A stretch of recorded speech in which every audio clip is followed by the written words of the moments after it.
Dominican റിപ്പബ്ലിക്കിൽ അടിയന്തര ലാൻഡിംഗിനിടെ സ്വകാര്യ jet വിമാനം തകർന്നു വീണ് വൻ അപകടം. 2 പൈലറ്റുമാർ കൊല്ലപ്പെട്ടു. ഗൾഫ് സ്ട്രീം G200 എന്ന വിമാനമാണ് തകർന്നു വീണത്. അപകടത്തിന്റെ നടുക്കുന്ന ദൃശ്യങ്ങളിലേക്ക് ആദ്യം.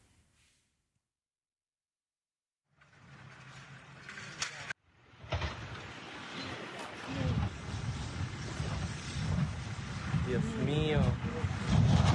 Dios mío, Dios mío.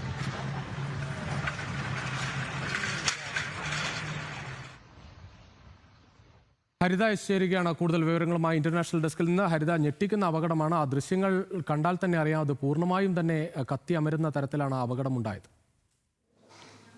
Rucheesh നേരത്തെ സൂചിപ്പിച്ചതുപോലെ തന്നെ വളരെ ഞെട്ടിക്കുന്നതും ദാരുണമായിട്ടുള്ള ഒരു സംഭവമാണ് ഡൊമിനിക്കൻ റിപ്പബ്ലിക്കിൽ നിന്നും പുറത്തു വരുന്നത്. റൊമാനിയ അന്താരാഷ്ട്ര വിമാനത്താവളത്തിൽ നിന്നാണ് ഈ നടക്കുന്ന ദൃശ്യങ്ങൾ നമ്മളിപ്പോൾ കണ്ടിരുന്നത്. ഞായറാഴ്ച വൈകുന്നേരമോടെയാണ് ഈ അപകടം സംഭവിച്ചതെന്നാണ് സൂചനകൾ ലഭിക്കുന്നത്. പൈലറ്റും സഹ പൈലറ്റും അപകടത്തിൽ മരിച്ചിട്ടുണ്ട്.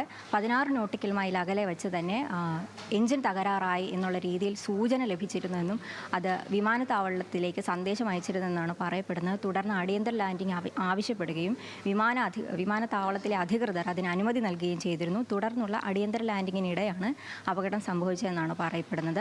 എന്നാൽ എഞ്ചിൻ തകരാറായത് ആണോ യഥാർത്ഥ കാരണം എന്നുള്ളത് അന്വേഷിച്ചു വരികയാണെന്ന് അധികൃതർ പറയുന്നു. എന്തായാലും തുടരന്വേഷണത്തിനും മറ്റു കാരണങ്ങൾക്കും മറ്റു രീതികൾക്കുമെല്ലാം തന്നെ അന്വേഷണ അധികൃതർ റിപ്പോർട്ടിന് ഉത്തരവിട്ടിട്ടുണ്ടെന്നാണ് അറിയാൻ കഴിയുന്നത്. രുചീഷ്. ശരി ഹരിത, കരീബിയൻ രാജ്യമായ ഡൊമിനിക്കൻ റിപ്പബ്ലിക്കിലാണ് ഇത്തരത്തിൽ വിമാനത്താവളത്തിൽ ഈ അപകടം ഉണ്ടായത്.